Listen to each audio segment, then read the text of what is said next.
नमस्ते, नमस्कार, आदाब, सत श्री अकाल। आप सभी का स्वागत है आप सबके प्यारे यूट्यूब चैनल हिस्ट्री विद विवेक में। आप सभी जानते हैं कि अगर आपको जेआरएफ चाहिए तो पेपर 1 में 50 में से कम आपको 30 से 40 प्रश्नों के बीच प्रश्न सही होने चाहिए। अगर हम इतने सही करते हैं तो हमारा जेआरएफ श्योर हो जाता है। और इस बार जिस तरह से लॉकडाउन के कारण एग्ज़ाम का डेट 1-2 महीना एक्सटेंड हो रहा है, ऐसी स्थिति में आपका जेआरएफ फिक्स करने के लिए पेपर 1 एकदम ज़रूरी है। इसी को ध्यान में रखते हुए हमने पिछले वीडियो में 10 महत्वपूर्ण हायर एजुकेशन सिस्टम से संबंधित प्रश्नों का पोस्टमार्टम किया था। उसी कड़ी में आगे बढ़ते हुए आज हम 10 और महत्वपूर्ण प्रश्नों का पोस्टमार्टम करने जा रहे हैं। जो लोग चैनल पे पहली बार आए हैं वो लाल बटन दबाकर चैनल को सब्सक्राइब करना बिल्कुल ना भूलें और पास वाला बेल आइकन प्रेस करें ताकि आपको कोई भी नई वीडियो तुरंत सबसे पहले आप तक पहुंच जाए। पहला सवाल है, विश्व में भारत की विशालतम उच्च शिक्षा प्रणाली किन देशों के बाद आती है? संयुक्त राज्य अमेरिका, ऑस्ट्रेलिया, चीन, यूके, यूनाइटेड किंगडम। तो विश्व में भारत की जो विशालतम उच्च शिक्षा प्रणाली है ये संयुक्त राज्य अमेरिका और उसके बाद चीन यानी कि यूएसए, फिर चाइना, फिर तीसरे नंबर पर इंडिया है। तो विकल्प 4 इसका सही जवाब हो जाएगा। जो मेरे से पहले उत्तर देते हैं वो कमेंट में अपना उत्तर जरूर लिखें। बढ़ते हम अगले प्रश्न की ओर। प्रधानमंत्री शोध फेलोशिप निम्नलिखित में से किसमें पीएचडी कार्यक्रम करने वाले छात्रों के लिए है? मतलब प्रधानमंत्री शोध फेलोशिप जो योजना है इसमें किस संस्थान से पीएचडी करते हैं उनके लिए ये मिलता है? राज्य और केंद्रीय विश्वविद्यालय, फिर केंद्रीय विश्वविद्यालय, आईआईसी, आईआईएससी, फिर आईआईटी, एनआईटी, आईआईसीआर, इसी तरह फिर फोर्थ विकल्प है आईआईटी और फिर आईआईएससी। इसमें से किसके लिए प्रधानमंत्री शोध फेलोशिप योजना है, किस में पीएचडी करने के लिए? तो इसमें से जो फोर्थ विकल्प है आईआईटी और आईआईएससी, इसके लिए ये प्रधानमंत्री शोध फेलोशिप योजना है। अगला प्रश्न है, भारत में उच्च शिक्षा के लक्ष्य निम्नलिखित में से कौन है? उच्च शिक्षा मतलब हायर एजुकेशन। तो अभिगम, साम्य, गुण एवं प्रकर्ष, प्रासंगिकता, मूल्य आधारित शिक्षा यानी वैल्यू एडेड एजुकेशन और अनिवार्य एवं मुफ्त शिक्षा, ये सारे हैं। बस अनिवार्य एवं मुफ्त शिक्षा क्या है? ये बच्चों के लिए 1 से 14 साल के बच्चों के लिए। आप अच्छी तरह जानते हैं कि अगर आप 14 से बड़े होते हैं उसके बाद ही उच्च शिक्षा के क्षेत्र में आते हैं। तो इसलिए इसमें विकल्प F छोड़ के बाकी सारे सही है। इस हिसाब से इसका विकल्प 3 सही जवाब है। अब हम बढ़ते हैं अगले प्रश्न की ओर। उच्च शिक्षा संस्थाओं में राष्ट्रीय मूल्यांकन एवं प्रत्यायन परिषद नैक द्वारा निम्नलिखित में से किस संकेतक मूल्य को बढ़ाया दिया गया है? ये जो नैक के बारे में आपको कुछ बता दूं, ये जो नैक है ये राष्ट्रीय मूल्यांकन एवं प्रत्यायन परिषद एक संस्थान है जो भारत के उच्च शिक्षा के क्षेत्र में जो भी यूनिवर्सिटी है, कॉलेज है, उन सब का ये क्या करती है? मूल्यांकन करती है, आकलन करती है कि किस लेवल के है, ये किस तरह की शिक्षा इनमें दी जा रही है, गुणवत्तापूर्वक शिक्षा दी जा रही है या नहीं दी जा रही, इन सारे चीज़ों का पैमाना निर्धारित करती है यही नैक। इसका मुख्यालय बेंगलुरु में है। कहाँ इसका मुख्यालय? बेंगलुरु में। इसमें गलती मत कीजिएगा, दिल्ली मत दे दीजिएगा, बेंगलुरु है नैक का मुख्यालय। तो इसमें से राष्ट्रीय विकास में अवदान नैक का काम है बिल्कुल। विद्यार्थियों में वैश्विक प्रवीणताओं का संप्रेषण, मतलब जो विश्व में विद्यार्थी सीख रहे हैं या वो जो दुनिया के हिसाब से बेहतर है, ये सारे गुण का ये सारा काम है। विद्यार्थियों अध्यापकों में मूल्य व्यवस्था विकसित करना। मूल्य व्यवस्था तो एकदम ज़रूरी है, यानी कि वैल्यू यानी कि कैरेक्टर या चरित्र संबंधी शिक्षा, ये सारी बातें तो ये भी ज़रूरी है। ये भी मतलब कि नैक का काम है।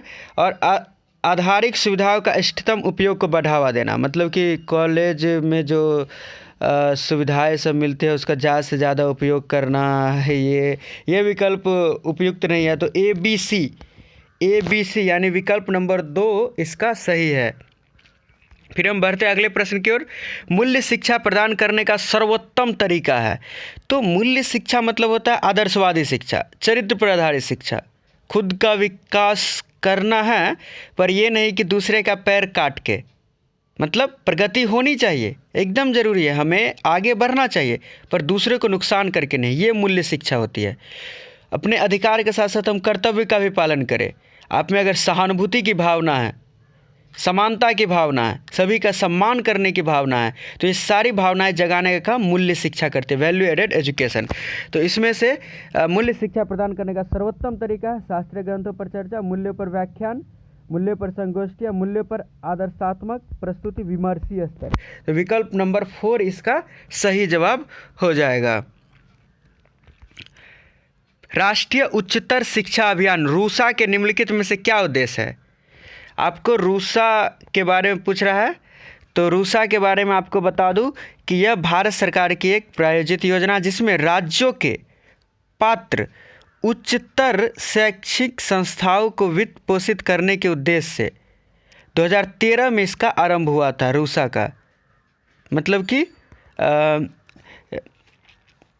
इसका उद्देश्य क्या था वो हम देखते हैं कि राज्य विश्वविद्यालयों में स्वायत्तता को प्रोत्साहित करके और संस्थाओं के अभिशासन में सुधार करके राज्य उच्चतर शिक्षा प्रणाली में परिवर्तनकारी सुधार करना, साथ ही साथ परीक्षा व शिक्षा प्रणाली में क्या करना, सुधार करना, सभी उच्चतर शिक्षा संस्थानों में गुणवत्तापूर्ण संकाय की उपलब्धता को सुनिश्चित करना, और जो लोग सामाजिक रूप से पिछड़े हैं, अनुसूचित जाति है, जनजाति है, उन सबको उच्च शिक्षा में लाने का प्रयास करना। ये सारे इसके उद्देश्य थे रूसा के।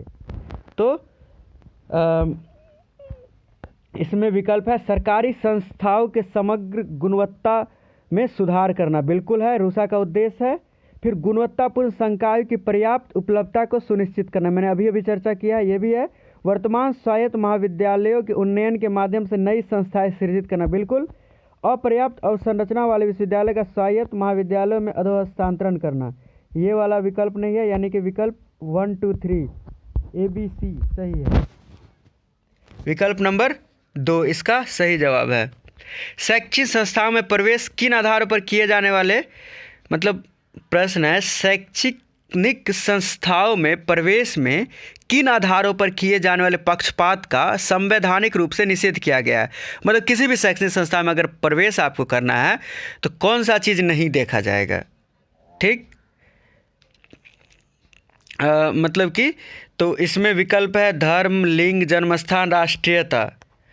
तो ये हमारा 18 नंबर प्रश्न है। तो देखिए धर्म के आधार पर कोई भेदभाव तो होता नहीं है, ये निषेध है। लिंग के आधार पर भी भेदभाव नहीं होता, लड़का भी एडमिशन करा सकता है, लड़की भी एडमिशन करा सकती है।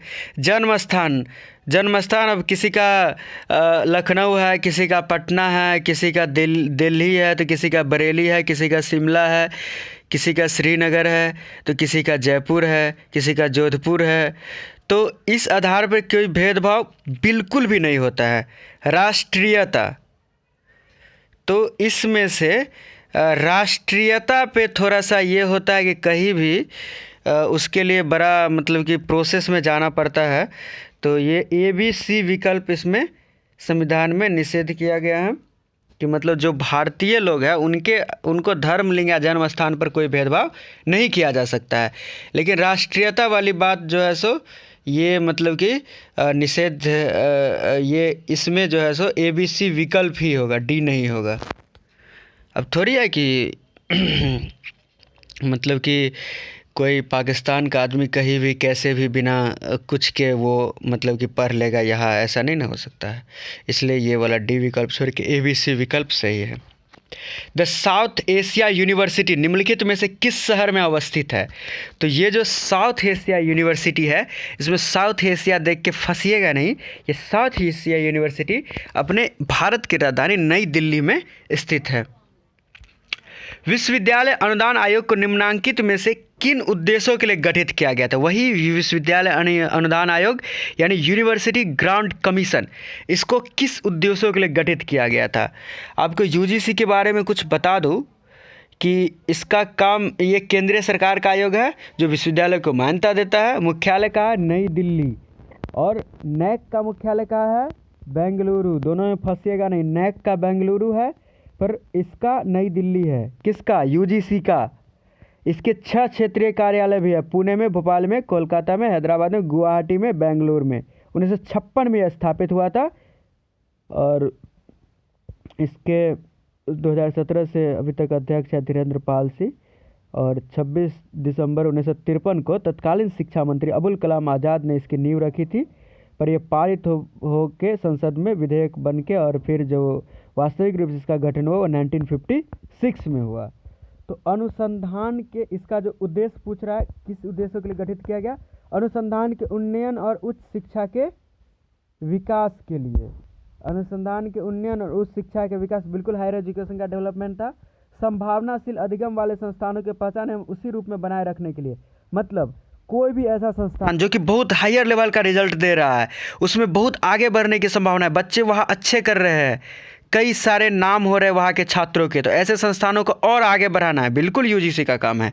शिक्षकों की क्षमता निर्माण, मतलब शिक्षक क्या हो सके जो और भी बेहतर हो सके। जैसे कि मान लीजिए आज के शिक्षक है तो उनमें क्या है कि किताबी ज्ञान होना चाहिए, साथ में प्रौद्योगिकी का भी ज्ञान होना चाहिए। तो ये यूजीसी, ये काम है यूजीसी का।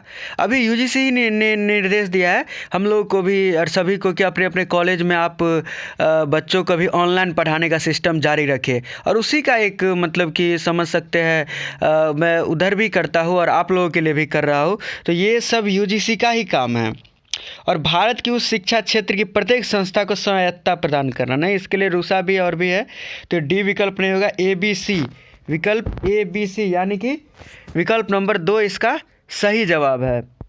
अब आपके लिए जो होमवर्क है वो ये प्रश्न है आपका होमवर्क। देखिए, निम्नलिखित में से डीम्ड विश्वविद्यालयों के विषय में कौन सा कथन सही है? राज्य के राज्यपाल डीम्ड विश्वविद्यालय के कुलाधिपति होते हैं, वे अपना पाठ्यक्रम तथा पाठचर्या बना सकते हैं, वे दाखिला तथा शुल्क के विषय में अपने दिशा निर्देश बना सकते हैं, वे उपाधि प्रदान कर सकते हैं। विकल्प आपके रहे ये ABC, BCD, ACD और ABCD।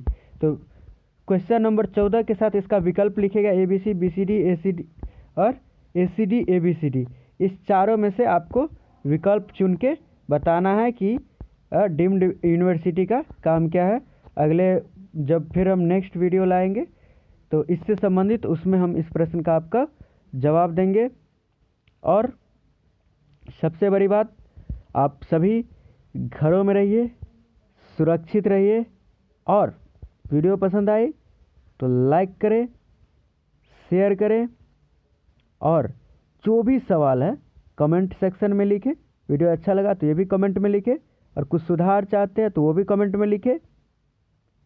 और जो लोग चैनल पे पहली बार आए थे, चैनल को सब्सक्राइब करें और पास वाला बेल आइकन ज़रूर प्रेस करें। इस बार आपका JRF फिक्स है, बस खुद पे भरोसा रखें, आप कर सकते हैं। धन्यवाद।